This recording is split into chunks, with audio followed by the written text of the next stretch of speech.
Now this might seem very random after everything I've talked about before, but this is kind of something important where you kind of have to figure out in fantasy and science fiction stories, which my main thing is science fiction and fantasy. And yes, sometimes I write both. Right? Sometimes, like something that I've really fallen in love with is mixing science fiction with fantasy. Like I don't know why, it's just something I've really fallen in love with. I think it's because of Starfinder. I've never played Starfinder. I've never played any role-playing game for reasons that you can guess by just that sentence.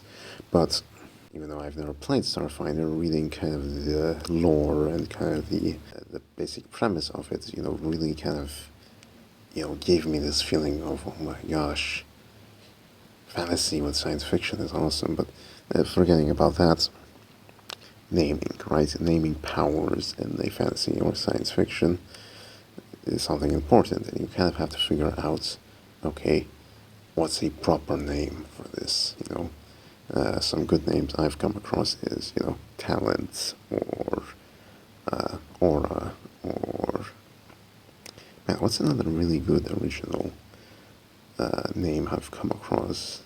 Oro from Warframe. Oh boy, Warframe. That's a story for another time. But yeah, figuring out names for powers is something that you will have to learn very quickly when you're writing fantasy or science fiction. Because simply calling it power is, unless you're trying to do something where you're kind of like subverting certain expectations, you typically don't use the word power for, your powers. Uh, I just read that the beginning part. Uh, oh boy, I have a lot of interesting pins here, but what I want to talk about with this one is kind of the idea of how many ways you can communicate the same thing, right? Because you might not think it, but there are a lot of ways to describe someone sad, right? Someone frustrated. There's a lot of ways other than simply saying they let out a frustratedly yell, and figuring out, what methods, what style you're going for in that given scene influence what words you use and how you use them. Whether you're going for more raw, in-depth descriptions or going for something very simplistic and kind of, snappy. But basically, there are other ways to convey that someone is embarrassed other than blushing. Fanfic writers, please learn this. Another kind of dark writing tip, but what I actually really want to focus on here is kind of the fourth tip, because the fourth tip doesn't actually just apply to mental trauma. It actually applies to a lot of other conditions, like your character being sick, right? Every character, every person goes through a flu differently, right? So you can apply the fourth tip to pretty much anything, right? Whether it be a illness, a injury, a situation suddenly thrust upon them. One interesting way of giving characterization is thrusting a bad situation upon a group of characters and kind of going through how each of them react to it, right? That's one really effective way of, showing your characters, kind of characterizing them, showing us their flaws, their strengths, Yeah, this tip actually applies to almost everything. There's a bit of something that I kind of grasped very quickly. That sounds like me bragging, but there are a lot of simple things that I did not grasp until very recently. Uh, but the importance of normalcy, this is something that I grasped very early on, and that is the idea that even if it's this epic fantasy with all these crazy creatures and dragons and magic, you have to begin with what's normal. I mean, start from what's normal in that world, right? Even if it's this crazy high fantasy world, start with what's normal there, right? What I mean by that is, if let's say it's normal that let's say like magic is literally something that everyone has. It's not a talent you get from specific lineages. It's something that everyone just has. If that's the normal of the world, well, guess what? One way of kind of expressing that is maybe, let's say your character wakes up and he wants to make himself breakfast and, you know, uses magic. Some like conjures himself an apple. Something silly like that kind of will immerse you in the world a lot, right? And this applies to everything, science fiction, as well.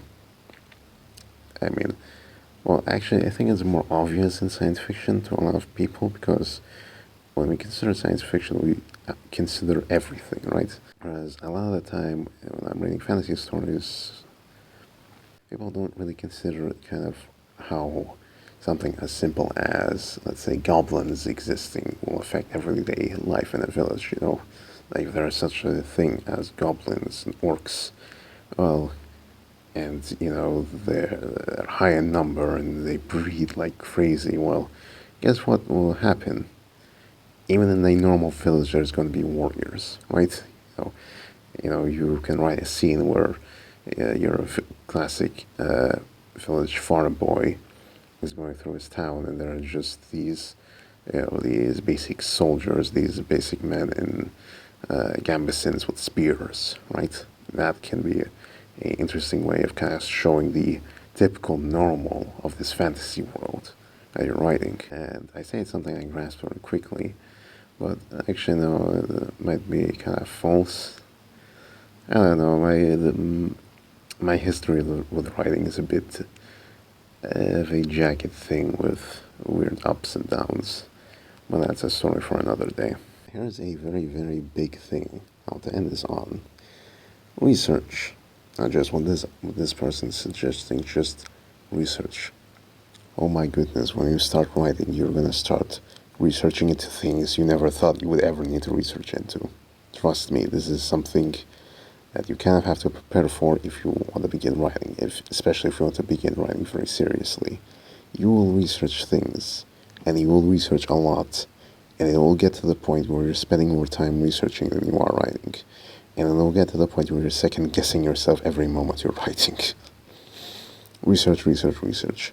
Sometimes you need to write down notes of what you need to research on a particular day, and you need to balance out how much you're going to write and how much you're going to spend time researching. And sometimes you will literally write and remind yourself, hey, research this later.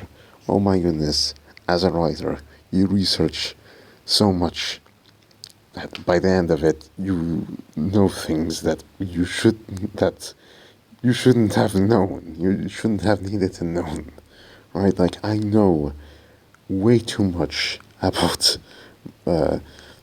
European martial arts. I know way too much, more than I might have needed to, right? And I know way, way, way, way, way, way, way, way too much about armor. Oh my goodness, the amount of research I did for medieval weaponry and armor when I was trying to write a fantasy story that I ended up scrapping in the end. Oh, but yeah, this is something I kind of want to end on. Research. You'll do it, and you will do it a lot. Prepare for that. Write down notes for what you think you're gonna need to research before you start your novel. And I'm not saying you should do a lot of research before starting your novel. No, start your novel and try to find like in between times or some other advice I saw somewhere else where if you're not sure about something, just write it in the page document or whatever. Like it needs more research on this, right? Unless it's something that is so integral, you kind of need it in the moment. But yeah, this is what I kind of want to end on. Research. The thing you'll find yourself saying a lot to yourself, I need more research. Also this. I don't have anything to say to this. It's just very, very relatable. And I hate how relatable this is.